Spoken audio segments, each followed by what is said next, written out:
This is a guy by the name of Tony Stark, right? But you might know him by another name. I am Iron Man.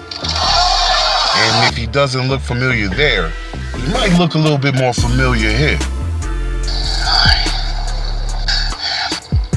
Iron Man. We got a glimpse of his early life through a memory, right? But I'm about to tell you a story from his college years that the MCU couldn't even touch in the next Trap Recap. So we see Tony working on one of his dad's projects, getting help from his classmate named Curly. He tells him to punch it. Now, his dad couldn't get it to work because he didn't have a power source, but Tony found the Tesseract, and he is using it now to power this device called the Resonator. It comes to life. Things become really exciting, but these monsters start coming through, and his boy Curly loses his head, literally, and he rips out the cords to turn it off. Safe. Now we're in the classroom where his professor's asking him if heaven and hell exists. He says it doesn't because there's multiple dimensions and energy doesn't die. And she says that he's been studying his father's work, and he says his father was right. She tells him the kid rocks. She sits down and is kind of shaken, and then she starts playing with this medallion that looks suspicious. So he meets up with his friend Bear, and Bear asks him when he's gonna tell the crew about his project he's working on, and he says tonight. This is Jebediah Stane, brother to Obadiah Stane, and he runs this fake school they created to finesse the ideas off the greatest young minds in the world. So he rocks up and he asks Tony if he's seen Curly. He said he hasn't. He said he's missing. And then he asks Bear if he has. He says no.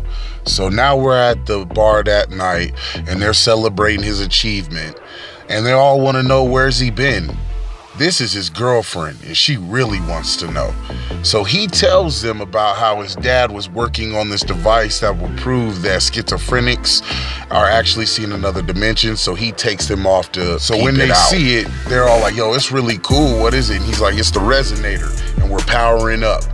And after he does, you know, it's almost like a wormhole opens, and they all start having these super emotions and seeing hallucinations and their wildest dreams coming true. And it really, it fires them up indeed. But before you know it, it actually starts to malfunction and breaks down. And after all of them get back to how they was feeling before, bro's like, yo, that's better than a fleshlight. Shut up and take my money. And then the next night, they're all working on it, trying to reconfigure it, getting their grub on and stuff. And finally, he says it's ready. So he hits a couple of buttons, and he got his shotgun with him, and he's like, yo, babe, do the honors. So she powers it up, and there goes the arc reactor. And then the dimensions open up again, and creatures are coming through. They're getting geeked up off of the feel goods again. They're getting a little bit nervous, but also they're excited, and they just start really getting into it, you know, putting skin to skin, if you feel what I'm saying. They just can't even help themselves. It's like WoW style. And before long, things get real hectic, right? You know, more creatures show up, the predator, alien, dome-ass chick shows up, and bruh's like, yo, I want some, like, let me get that. And they swap saliva a little bit. So the whip pull up, right? And out pops Obadiah. And he's looking around, and he sees the light through the window.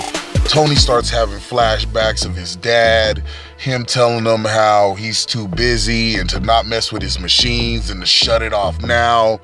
So Obadiah hits the steps, you know, doing a little stair climbing, and he sees the machine actually working, and he says, we did it.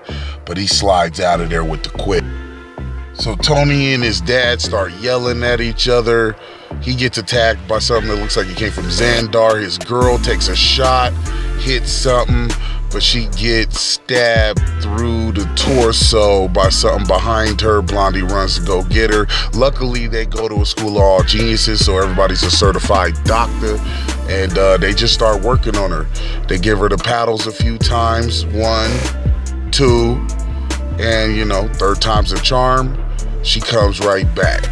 So the next day, right, Tony is still hard at work on these configurations, trying to work it out. There's a still beating heart. And finally, Tony's like, you know what, y'all? My bad. I know I almost got y'all deaded, but I didn't mean it on Hood. And then Bear comes around and he's like, yo, where's Curly at, man? And Tony's like, I don't even know. And he was like, well, he was here. I know that for a fact. He's like, you're right, he was here.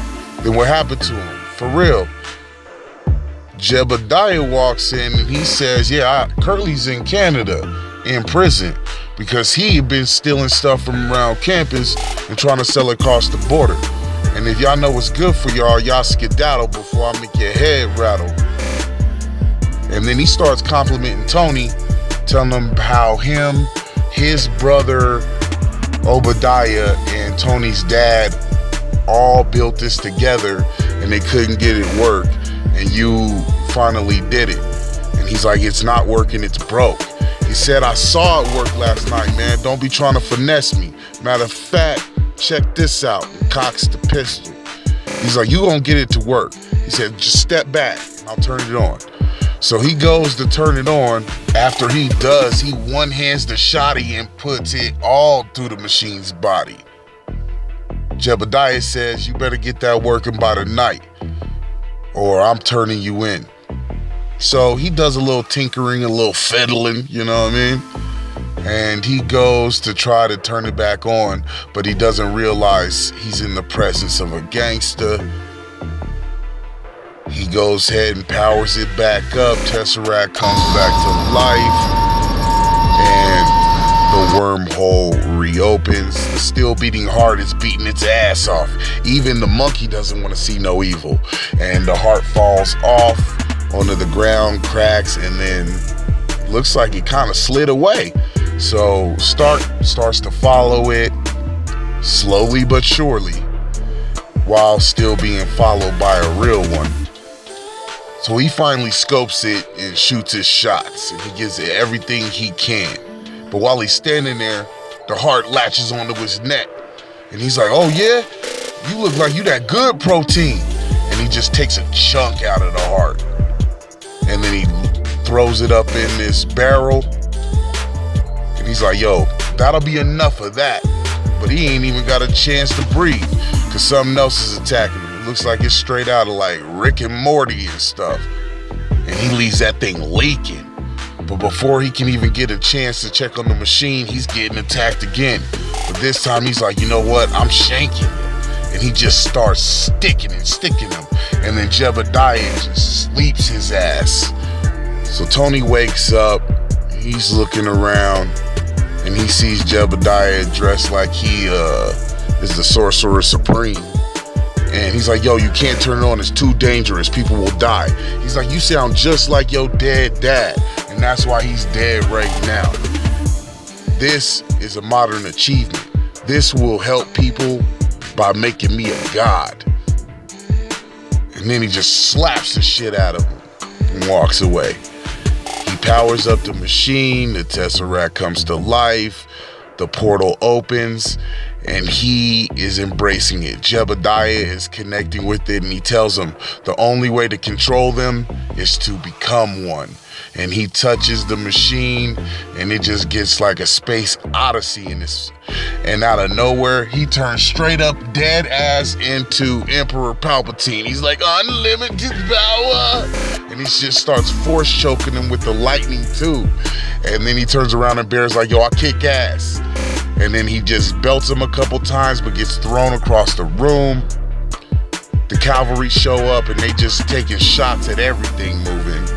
Blondie here gets away, and he's still getting choked by the Emperor. And out of nowhere, his dad comes through a different dimension and just grabs up. There's an explosion, the machine breaks, and everything changes. Then we cut to Tony walking through the quad again.